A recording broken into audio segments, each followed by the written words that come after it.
Honey, we're home.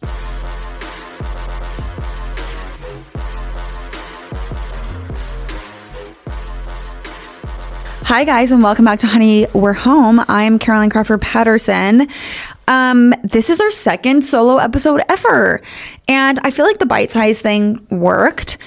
I feel like it was a natural end to the conversation, worked for my ADD brain. I was just thirsty enough when I was done. That's something I did not...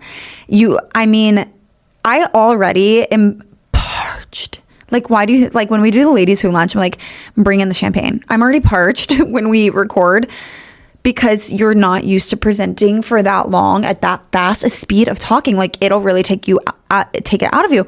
And I don't know why. Like, I literally just must be, like, so stupid that it didn't occur to me, oh, by the way, you're talking the whole time, so you might get parched way faster. So I feel like 30 minutes was perfect before you start stumbling on your words. This episode is going to be a lot lighter than the last one, I think. I have a lot of questions from said audience and a lot of cute chit-chatty things to talk about as we get into summer. Okay. If you're literally watching this on YouTube right now, I hope you can see how I'm holding the microphone. I've never done this a day in my life, and I can't explain to you why I want to do it now. In the same way that when I was trying to redesign like a fun set for this, I really was like, I just want to sit on the floor. So if you see me sitting on the floor in future episodes, I just beg you to not be shocked. I mean, definitely be like, what's wrong with her? But it seems more comfortable and easier to talk to yourself. Like I'm staring at a camera and talking to myself right now. So don't be shocked. Oh, I also wanted to say that I'm going to get mic flags made finally. Those are the little boxes that go on the end of your microphone. And I think that instead of the logo for Honey, We're Home, I'm just going to put like Sex and the City images all over the mic flag. It occurred to me last night and it just made more sense. Anyways, I did a Q&A asking what you guys wanted to know currently, topics moving forward, Honey, We're Home. I'm going to get into some of those questions and we're going to make an episode out of it. And I think it'll be super interesting. So I just want to, dive in. 1, you should do an episode with John every few weeks and summer style trends. We kind of talked about that last week on the episodes with John and his schedule and when he takes time off. But summer style trends I enjoy, and I can tell you right now that John is really into ascots. Like for your mans, if you guys are going on any like Europeanish travel, pull out your scarves, like your little silk scarves. The ascot he's obsessed with. The linen pants from Abercrombie are a huge win. We just got him 2 linen untuck-it shirts. Love them. They're great. The white linen untuck-it shirt, it's like so good. He's going for this like oversized vibe. Jeans, like a pair of cream wide leg jeans are great. This brand Corridor, Corridor, is really good. Go on their website, see what you like. They have a store in West Village, Williamsburg, and East Village, I think. Maybe it's Soho. They always have a sale. Please, for the love of God, like literally do not buy anything from there full price. Just find what you like and wait for them to have a sale. John has a lot of stuff from there. I can only think of one item he has that he ever paid full price for. For myself, they have a Gap has these really great linen pants that I want.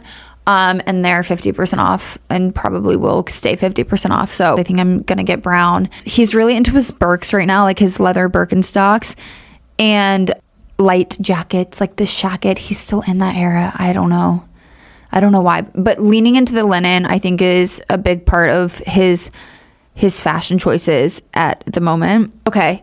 Did you and John do anything after you got married that made marriage feel special? Oh, this is such an interesting subject.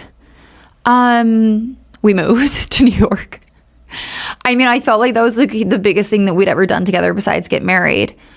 So I definitely can see how that was like an adult challenge to do together, finding jobs, an apartment, learning how to do those things for the first time.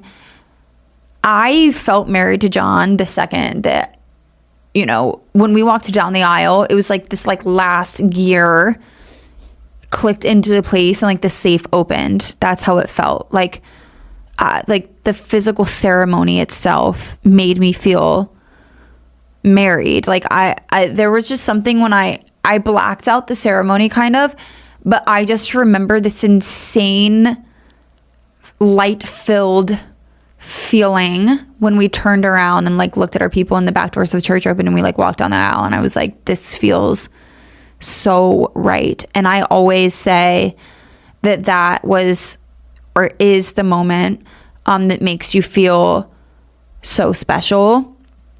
And then I think building a home together, which is something that we'll talk about with Kate, which is moving your stuff in together, fine, but find projects to do to create your aesthetic and create something new together, and don't live in that mundane. Like really try to romanticize the idea of building something new and more permanent together versus just living with a roommate. I know that isn't probably the best advice, but getting married makes you feel married. I even if you've already lived together, like change your space, change your home, put the emphasis on what you need that ceremony to be, to represent everything that moves you emotionally. Have it there in that room, in that space, all at one time. It's like having the perfect nighttime routine. Like I have a sleep routine that has taken me so long to master, and it seems simple now, but to find all of the right ingredients to make it a perfect night's sleep has taken a lot of intention and thought. Like what time to take my magnesium, now that I use night tape, mouth tape, using the hatch, what the exact settings are, what time to turn it on, what time to get in bed, like how I like to do my skin, my teeth, and my hair. Took a while, and when I do those things, it's like perfect chemistry. Like there is such thing as a perfect chemistry for your ceremony, and it is only catered to you. And it's not you know, that you have to have this certain color on your bridesmaids because, you know, it really speaks to you as a couple, and it could be that, but it's more timing and flow, I think. Like I had John's mom pray for us before, and it was to set a feeling in the church, like to break the ice. Like it was important to me to have like a feeling of warmth and laughter in the church. And in order to do that, you sort of have to make people feel comfortable and break out of the formality to break the ice, to sort of literally when you break that ice, like let people melt and get that comfort and warmth in the room. And I needed that.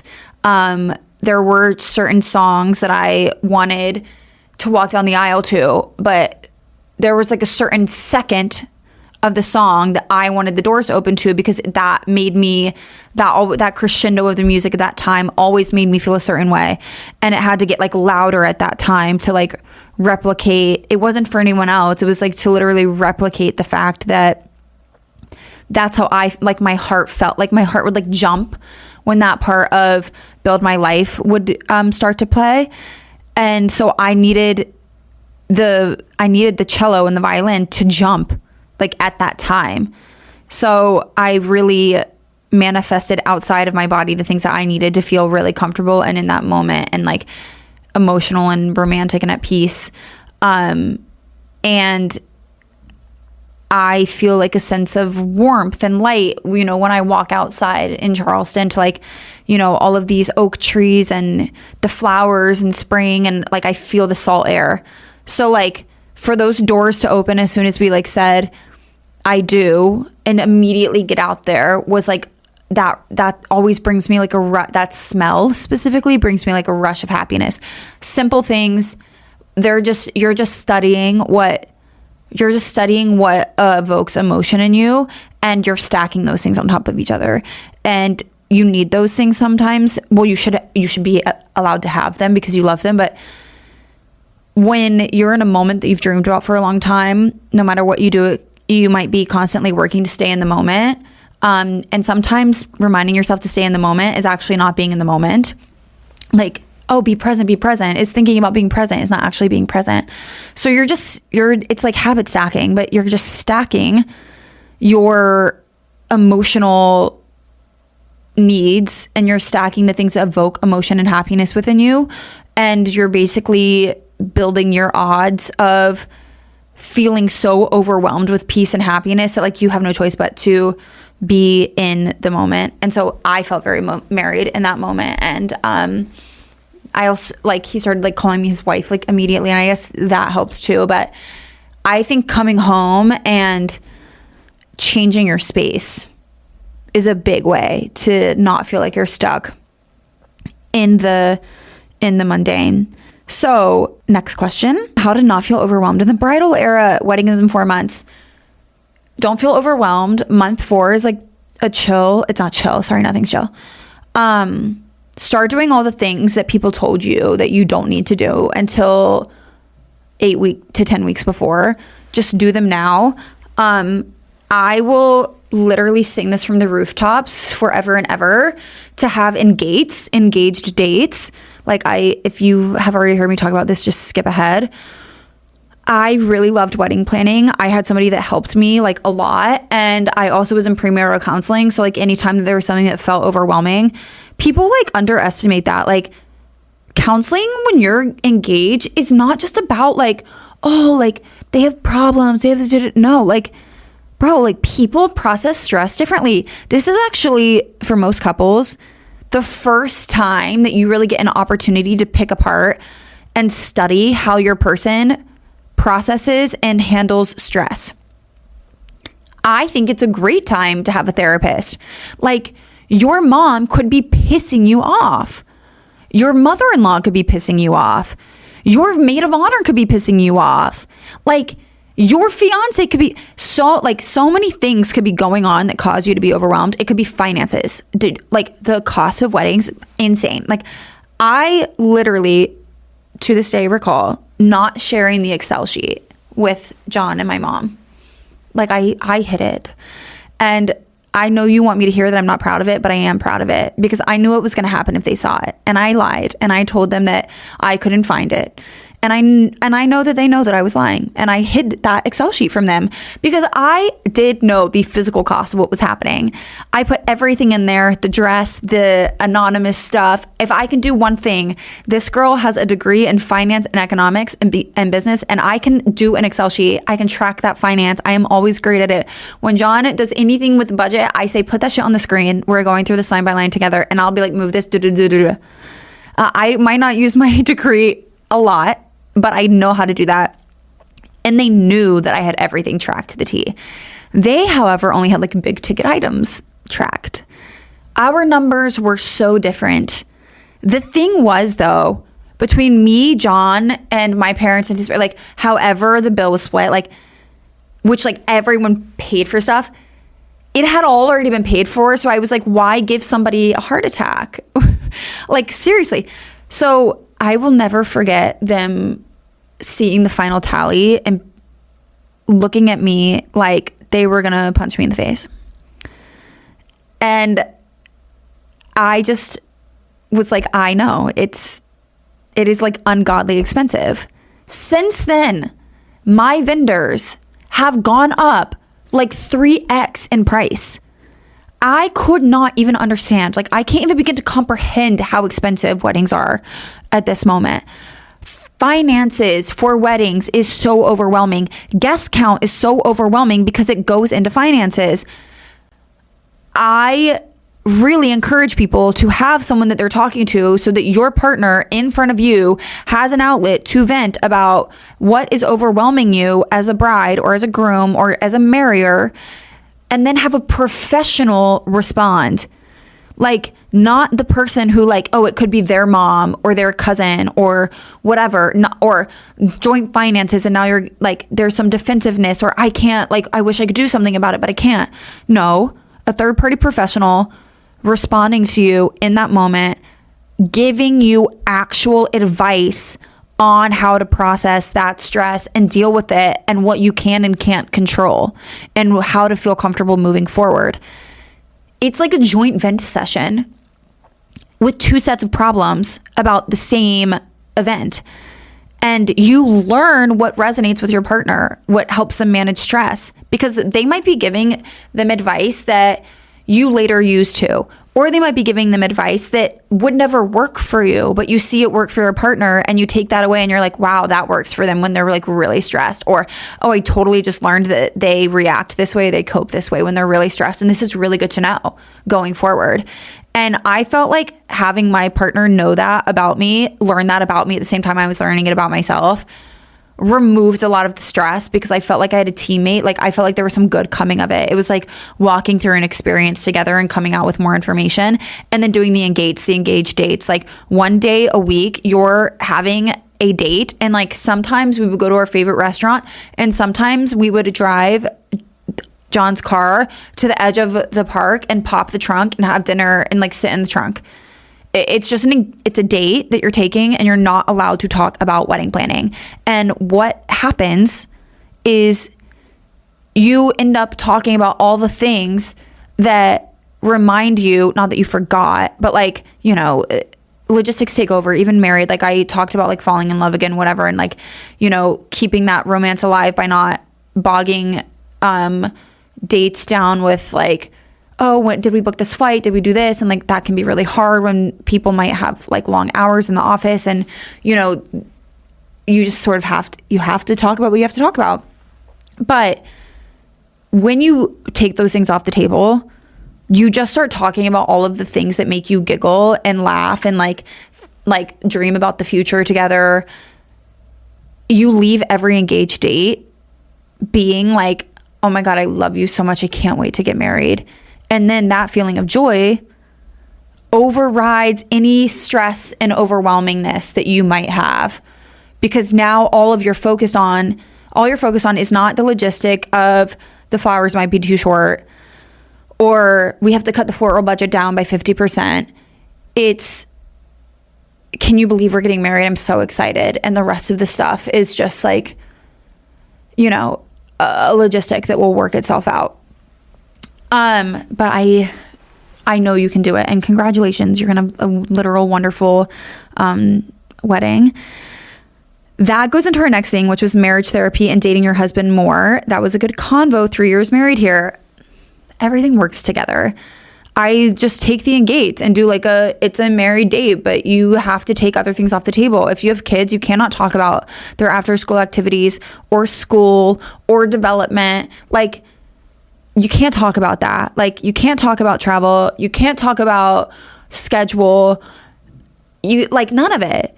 And maybe you'll sit there for like 3 to 5 minutes.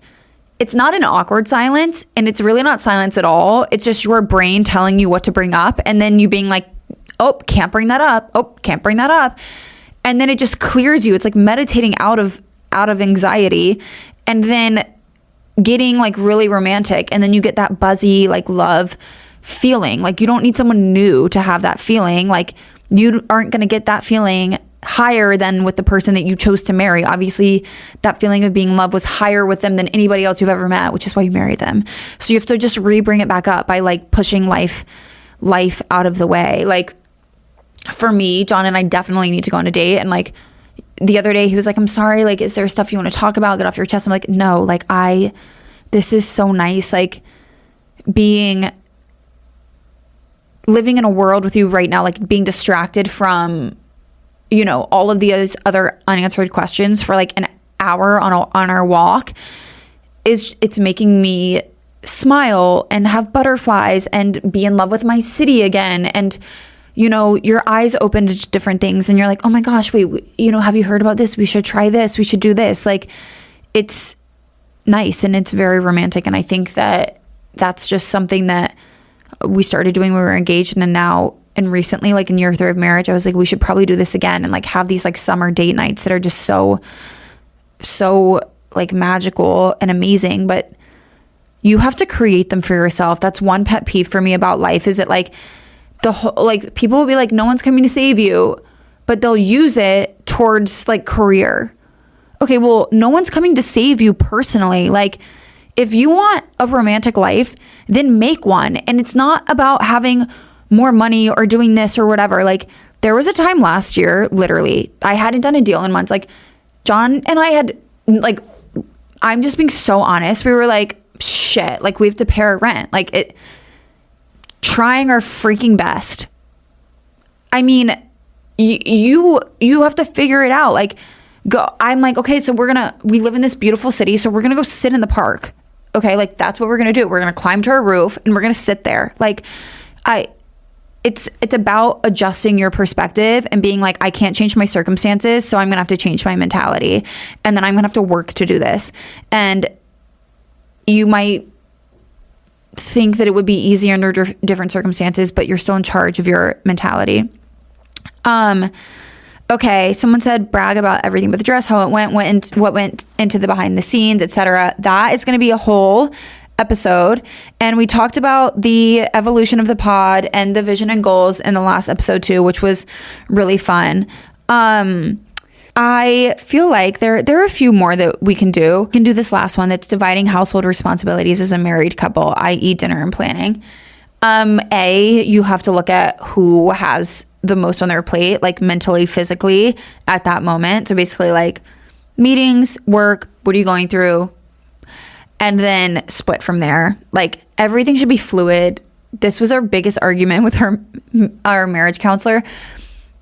She did not like this. Like, she was like, you need responsibilities. And we're like, no, we have them. It's just like, we will each do all of them or none of them. Like, it flows. And then I feel like it was like, what, a year and a half later that video went viral about the lady saying, it's never 50-50. And we were like, okay, that's maybe more what we were trying to say to her.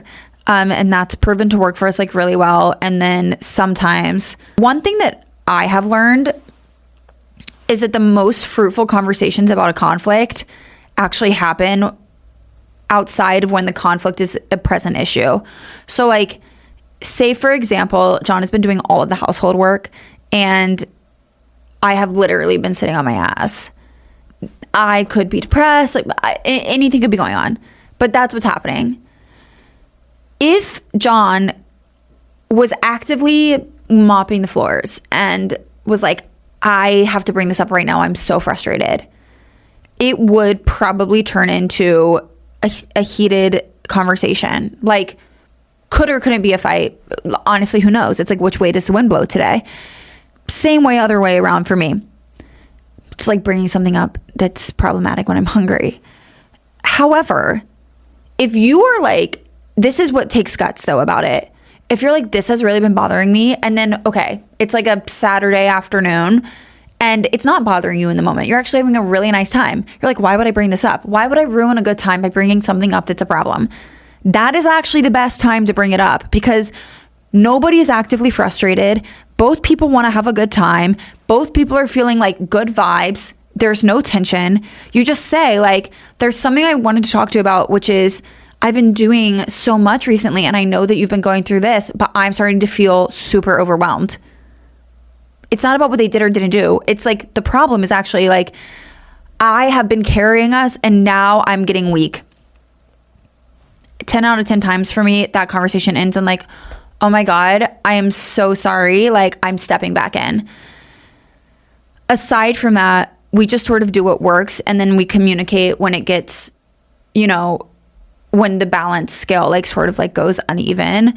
But John will cook a lot of nights of the week and then I'll do the dishes for those nights, or vice versa. Or I just try to like get up and clean when he cleans. Like, I don't have like a true great answer for that, but I definitely think that there has to be in order for that to work in harmony, you have to have a really real conversation about invisible responsibilities. And until you have the conversation about invisible responsibilities, like the invisible task conversation, there is no point in dividing household responsibilities, because what are you even doing? You're not even dividing all of the responsibilities. You're just dividing the ones that they can see. And so you're always going to be frustrated. Like, if everybody transparency, write down every single thing that you're responsible for and tell them to do the same. until all of those things are on one piece of paper, there's no point in dividing them. And once those things are on one paper and you guys show respect to each other for what the other person does for your family, those things tend to work themselves a lot easier. Like if John knows that I'm really stressed or like, okay, I've got to go back to Charleston or I've got to do this, his version of picking up extra responsibilities is no longer him saying to me, what do you need me to do? It's he already knows all of the stuff that I do, like that I take responsibility of. Grocery shopping, for the most part, always me. So he'll be like, text me in the morning and he'll say, I'm stopping by the grocery store on the way home. So whatever we're doing for dinner tonight, just let me know so I can grab it. Like if he knows I'm packing to leave, for the next day or whatever. They just turn into like, I'm doing this thing because I already know that that's something that you often do. And so now I know that this would help and I'm going to pull it off your plate. And it's not so much saying you're going to do this and I'm going to do this as it is saying, oh, I actually see everything that you do and how much time each thing takes up and when you do it. So if you ever don't have the time from 12 to 2 this day or whatever, I already know what that's going to impact for your responsibility and how I can help. That's pretty much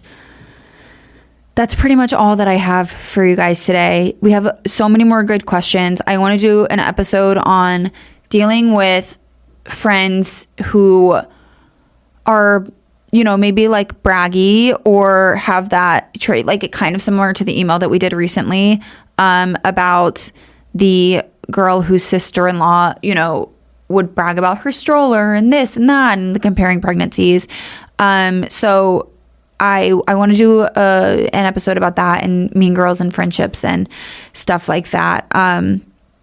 And an episode about endometriosis and PCOS. So if anybody has somebody that they love that they would want to come on as a guest, please let me know. I don't have anybody top of mind right now, but a lot of us I know are endo forward and would love to have a conversation about it with someone who's more knowledgeable than I am. And I will leave you with the fact that if you are a Taylor Swift fan and you're also a fan of Party For You by Charli XCX, I really urge you to see that Party For You is like synonymous to All Too Well 10-minute version. Specifically, the music video. She is Party For You. Like she is, if you've seen that, the theories on Party For You, and if you've seen what Charli XCX actually said that it is, that is that. So please enjoy that. Love you guys, and I will see you next week.